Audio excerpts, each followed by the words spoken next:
Welcome to another episode of the Holistic Sister Circle. Today we have Bobby with us, and I am so excited to officially announce that she is an author. She just launched her book 2 days ago, and we're just super excited for her. We're super thrilled. And Bobby, I want you to just share with us a little bit about who you are, what you do, and why now for your Oh, book why release. now? Good question. Why now? So I am a somatic therapist and business coach, and I have stopped working one-on-one with clients in therapy pretty much, but wanted to bring all of these lovely body-based tools that I've learned over the years into the workspace.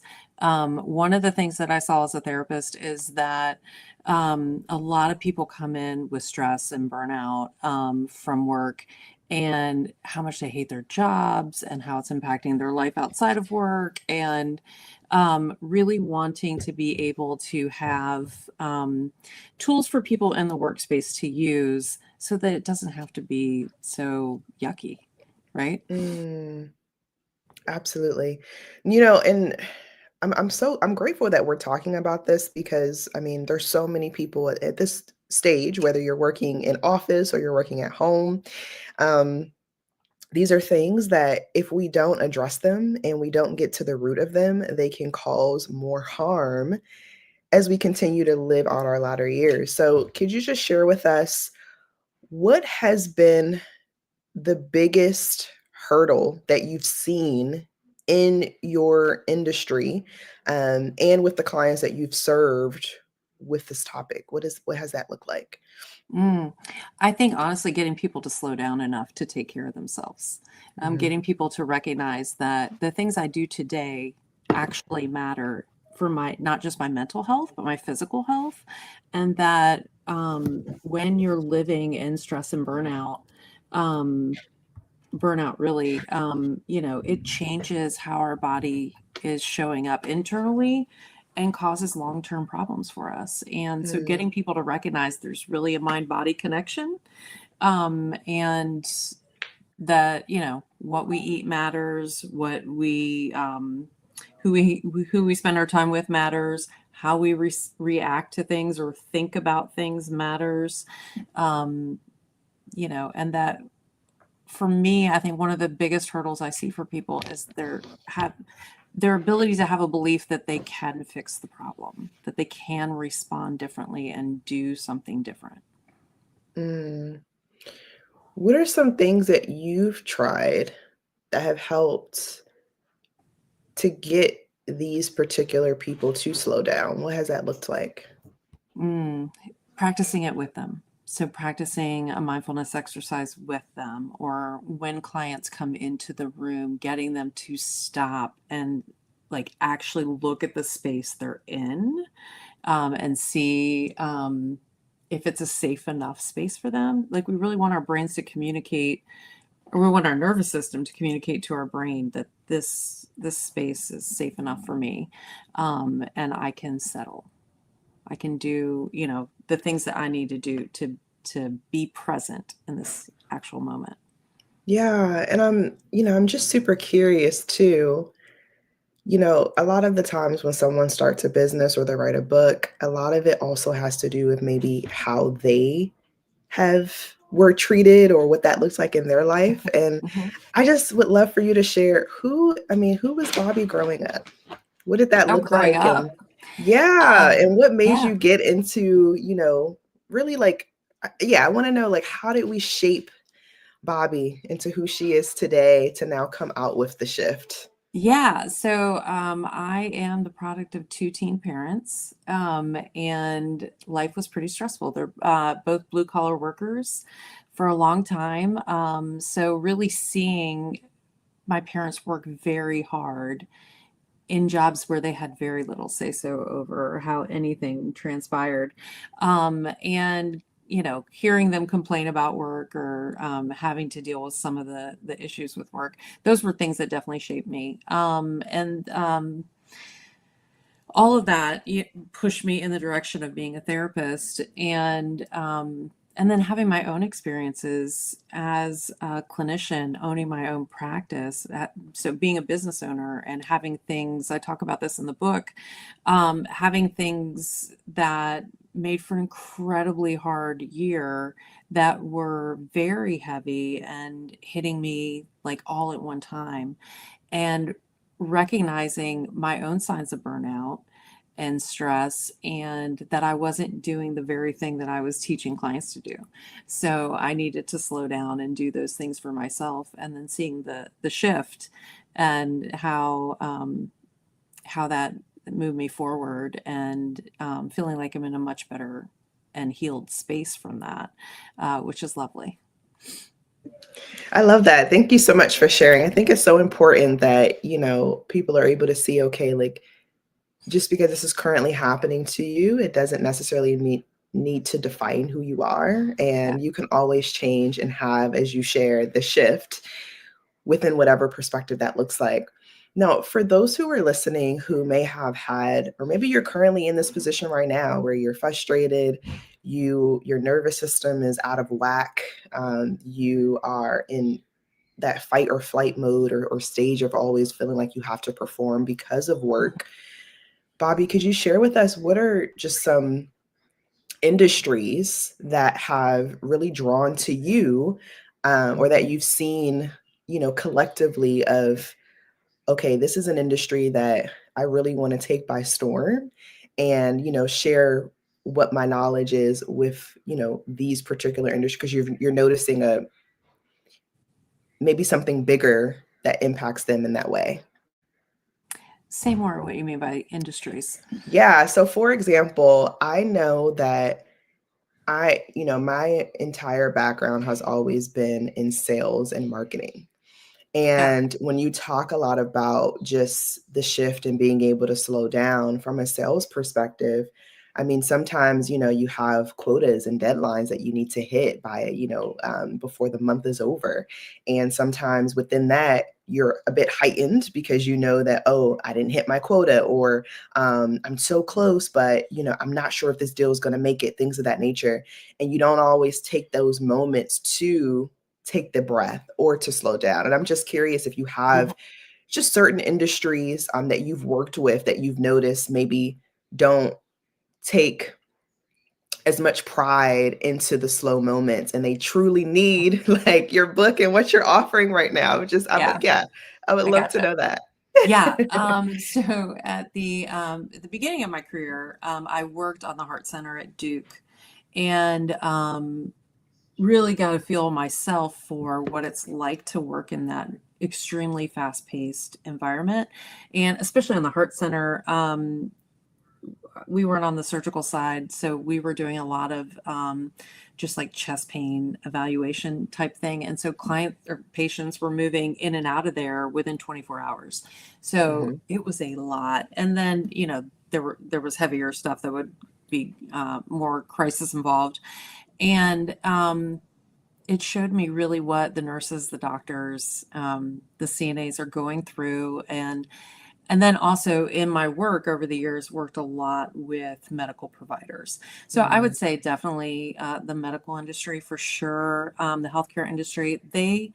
You need the ability to have that adrenaline rush and to be able to respond quickly, but then you also need recovery time, and they don't take that recovery time. They have a high amount of burnout in their field because they're not taking that recovery time. And so that was a lot of what I worked on with clients. It's like, how can you get back to you when you're not in that space? Right. So what are some of the things, tell us, like, how did you get them to a point where they were actually taking rest? Like um, it's all rest is relative, I guess. yeah, I I mean, mean, and some of it, yeah, and I mean, when I say rest too, I don't mean like, oh, I'm just gonna take a nap right now and go to right? sleep, but just taking those moments to breathe. I know yesterday, like my husband pulled me aside, he was like, let's just go do some yoga. I'm like, oh, yeah, we should do that. And normally that's what I normally do. But for the Yeah, last 3, 4 days, I have not been doing it. And for him to catch that and just say, let's go do that now. And I was like, ah, I needed that. Thank you. So I think also like having that accountability too. I'm curious because it's like if you don't have the accountability, but you know that you need to do it, 9 times out of 10, you're probably not going to move forward. So Yes. Yeah. Yeah. Yeah. I think rest can also come in just micro moments and Mhm. things that you're doing to slow your system down or even to alter the thought process that's connected with something, right? Like, are you taking a minute before you've pulled into the parking garage, you're about to get out of your car to go to work? Can you take 3 minutes and practice some mindfulness? Mm, When you walk into the building, can you pay attention to what the environment is like? Just notice like who are you connected with at work? Who's your go-to person, that you can relate to, and that if they give you a smile in the hallway, like you're gonna feel like, okay, I'm good here. It's just micro moments really in the workspace. Now, outside of the workspace, it's going to be bigger things like doing yoga. Are you getting exercise in? Are you getting enough sleep? Are you eating well? Are you actually nourishing your body? Those kind of things are bigger outside of work. Do you have a good separation between work and home?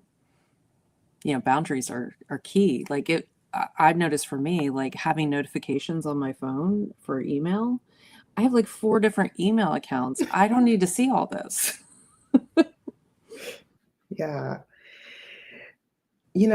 One of the things that I was just thinking about too is if someone's in their car and they're driving to work, what were some of those mindful techniques that they could Mhm. potentially do? And those of you who are listening too, if you have maybe some moments that you're currently at work and you're feeling a bit sensitive to the topic or to the touch when it comes to just practicing mindfulness, like I would love to know that too for those who are listening. So yes, drop your comments or any feedback that you have or just share with us because I think it's also important that we, while we have Bobby here, we can learn from her and we can um, just take some of this knowledge with us. So yeah, Bobby, I will let you take it away. But what are some of those mindful techniques and what would that look like for someone who's just in their car getting Yeah. ready to head into work? Yeah. I hate that I can't see the comments on this end, but I'm sure you'll share them with me. Um, I think one, paying attention, like, are you just checking in with your body? Like, how do I feel on the inside? Do I feel jittery? Do I have an anxious pit in my stomach? Am I Do I have a lot of road rage? Like, am I noticing how I'm showing up on my drive to work? And then can I do things like a mindfulness practice can be, you can do while you're driving, is just to start describing things that you're noticing. Like, what are 5 things that I see? What are 4 things that I can hear? What are things that I can smell, touch, taste? Those are all things that you can be mindful of. It could also be practicing gratitude in the car. And that could be gratitude of small things, like maybe you have a heated steering wheel and it's cold out, and you're just practicing gratitude for having that heated steering wheel. Or it could be, oh, I just had something and lost it. Um, oh, mindset. Like, what do you listen to on the way to work? Are you listening to music? What kind of music is it? Are you listening to news? And is that getting you activated? I mean, this is certainly um, there's a lot out there to activate people right now. And are you listening to a podcast? Like maybe they're listening to you. And does that feel good? Like, is it something that's going to get you into a mindset that feels good going into work? Yeah, this is good. So someone just commented and saying that they use breath work. They like Yeah. to take those moments of breath and stillness. Would love to know what your thoughts are about that, and is it something that you feel like, we should incorporate? I think breath work is fantastic. I would also like some people be aware that it can also be really activating for some people. So breath work works fantastic for a certain group of people, and then for other people, it might feel kind of scary. Like for me, I hate breath work, but which is probably why I don't talk about it a lot. That is, this is good though, because I didn't even know that that it would Yeah, do like that for some it can people. feel it's really dysregulating for me. Like, and then I'm like, am I doing it wrong? Like it but for some people it's fantastic. You know, and there's so many different ways to do breath work. You can take an inhale, you can do what's called box breathing, where you take an inhale for 4 seconds and then you hold it for 4 seconds and exhale for 4 seconds and hold that for 4 seconds. And then you just keep repeating that. And that is fantastic for just slowing your system down, Mm, and getting it more into just a regulated pattern. Like I want you to think about your system as like it just ebbs and flows, kind of like a seesaw or a wave. It's just, you know, it's coming and going. mm. Are there any particular types of mindful practices that you talk about in your book? Somebody actually just asked that question. I don't know that we get into any specific, other than like what are 5 things you can see, 4 things you can hear. I don't I don't think I put any other mindfulness practices in there, but I do have a micro mindfulness course that I offer. So if anybody's interested in that, they can certainly reach out. So I do have moments of micro mindfulness that we offer. There's so many ways to practice mindfulness, which I love. Um, you know, there's all the way to, you know, imagining your thoughts as placing them on leaves and watching them drift down the river, to walking mindfulness. You know, there's so many different ways to do it. And really the art of it is just you're trying to train your brain to focus on what you want it to focus on rather than just being all over the place. Yeah. For someone, and this is more for my question, but for someone who's literally like on the verge of quitting their job, like they just literally Hmm. can't take it anymore, what would you say to someone in that That's a great position? question. One of the things that I'd want you to consider is what's pushing you in that direction. Like, does your job not feel like it's in line with your values? Does it feel like you're not able to hold your boundaries in the workspace? Um, you know, and how is it showing up for you, as far as your health goes? Or, you know, is it impacting your sleep? Are you not able to um, get up and go to work without drinking like 5 cups of coffee? Like, you know, how's it showing up for you? And then, you know, what would feel more in line? Mm, yeah. And if anybody wanted to just go a little bit further within this journey, potentially working with you, what would that process look like? Oh, great question. Yeah, so I do offer coaching. So they could reach out and I'd be more than happy to provide coaching where we can look at these things individually for them. Or, I mean, they can absolutely read the book. There are great tools in there for them to use. And then, like I said, I do offer additional courses. So, like micro mindfulness, and then also Say It Like You Mean It, which is a great course for exploring what your boundaries are and how to hold your boundaries. This is good. Yeah. What the boundaries are and how to hold your boundaries. I love that. I love it. I love it. Well, Bobby, this has been amazing. We do have about 5 minutes left with Bobby. So if anyone has any other questions, please feel free to ask them now. While we're doing that and getting our questions in, I do want to talk about the book a little bit more for those who just joined us.